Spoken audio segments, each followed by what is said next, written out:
Callie, I believe we have questions in the queue. And yes, we do. I will jump into those. I think honestly, many of these go to Irma, but you can also defer to anyone on the panel that you think would benefit from answering as well. So how many charging stations have actually been deployed? We have the one in Hamburg, which was very important in the last 12 months to get all the data and information about the charging abilities and necessary to charge. And the biggest in Europe actually will start in October to build with the build up in Kassel, and with 100 stalls. And in this, all the information what we collected the last 12 months, and with the great help of Compleo and also with DAF, all this information gives us the ability to have a perfect charging system with an island grid in place in the middle of Germany, and the biggest in Europe, actually. Great, thank you. Can you talk about your sales pipeline? What deals are expected to close over the next 12 to 24 months? Irma? I think this question is more, I see the questions now, and I think people get a little bit confused between the water generation and the charging stations development. But if they are talking about the sales of the EAWGs, the atmospheric water generations, that I think now is the sales start to launch in a very positive way.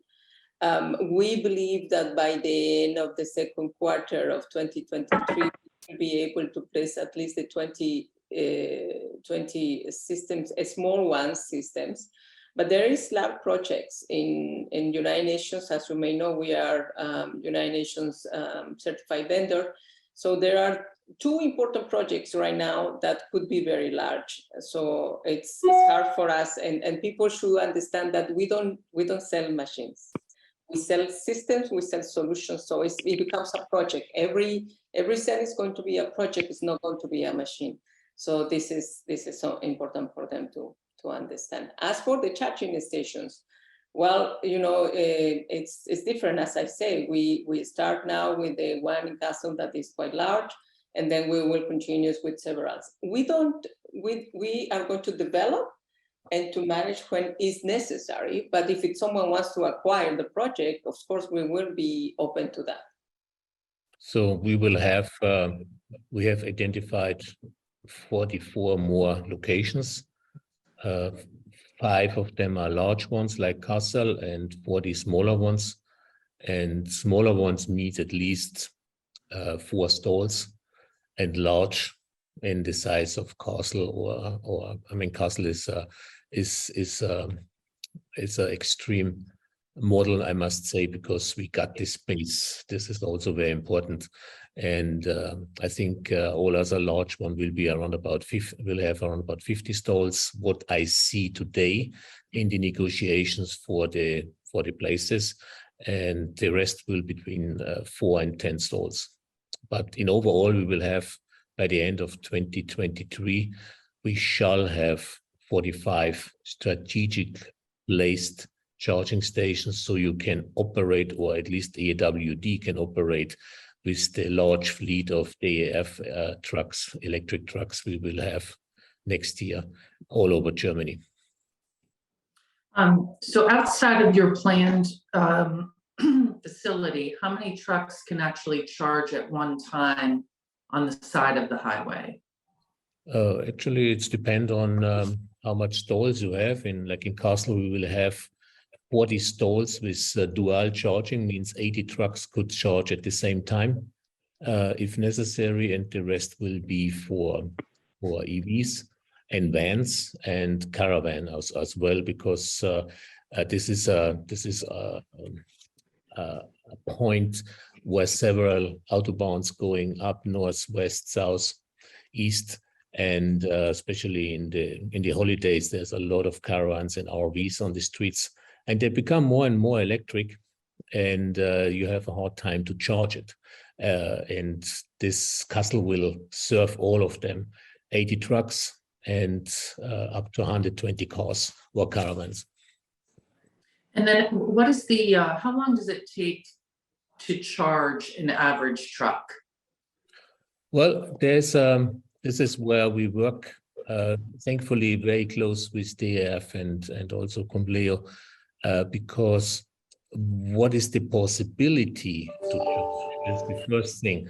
There is only, for example, everybody talks, like to talk about hypercharging with 800-900 volt. You put in 300-400 kilowatt an hour. Well, there's only 2 trucks models what can take this on, and there's only a couple of cars what can take on this amount of load. All others are not able to take that. And we learned for trucks, for example, first of all, in Germany, there is when Frank spoke about 500 kilometers, this is probably more than he's allowed to drive, because every 8 hours he has to make rest. And when I am wrong, I think it's 45 minutes he must stand or so. And in 45 minutes, normally with this network what we have, the truck is half empty. So in 45 minutes, you can, with a fast charger, the CCS fast charger, 150 kilowatt or more, you can charge the truck in this 45 minutes. That's enough. And cars normally in 20-30 minutes these days. Thank you. Have you made any progress to expand to the United States? Irma, this is your part. We have a very good interest already. We are identifying the incentives as well in the United States. As you may know, they are different. One of the reasons why United States, it has been a little bit difficult market for the company in charging station is because, as you may know, it's today now that incentives start to be in place. Before it was quite for many reasons, it was quite difficult. It was not acceptable that these kind of projects should have place. So today there is we are very pleased. We have a very good group of people now working with the company and identified and being very active in the projects that they are in the pipeline. Okay, great, thank you. Ralph, how much in government incentives will you be using per charging system? Well, for the big one in Kassel, we don't use incentives right now. I'm very happy and pleased. Like Irma already said, we have EasySub on our side, because I trust there are incentives available for the infrastructure. And for the smaller ones, the 40 smaller ones, this can go up to 80% of the cost. And so we are looking forward, and thanks to this great help, what also worked very well with Compleo and DAF, hand in hand, because 4,100 incentives is just a jungle. You get easily lost, and thanks to EasySub, they identify everything, and like I said, for the smaller one, up to 80%. For the large one, we will find out. Thank you. And then the last question is, this has been very, very informative and a great overview. What is the plan to implement all of these ideas and turn it into real revenue? We are doing so as we speak. As soon as the charging stations start to be in place, the revenue is immediate. As for the water, I think it was a question the same. But it's in progress, it's in process, and I think what is important today, it's not easy to put solutions that they are really sustainable. I have enough experience to tell you that it's very easy to put machines in place, but I think what we are looking in EAWD, and we have proved that, is to be a sustainable solution. So it takes time and takes a lot of investment, and it takes endless research and development. And in order to be sustainable, you need to be open to continuous research and development and put it as part of your daily agenda. And that's what we do. That's why we are very pleased to have these people with us together, because that is what you need to put into your product. It's not just to sell machines, it's to be sustainable. So the charging stations, like Irma said, I think before the end of the year, we can already open part of it and finish the rest then next year, because it goes this year's business goes only till December 15, so it's very very short time, but we will be able to operate a bunch of charger there, what gives immediate revenue. And the large water projects, this will become in 2023 a revenue, because this is a large process with governments or bodies like United Nations, etc. Great.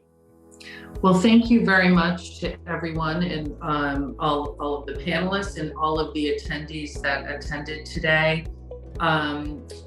For anyone out there that has further questions, dialogue, wants a connection, everyone in the audience has my email address.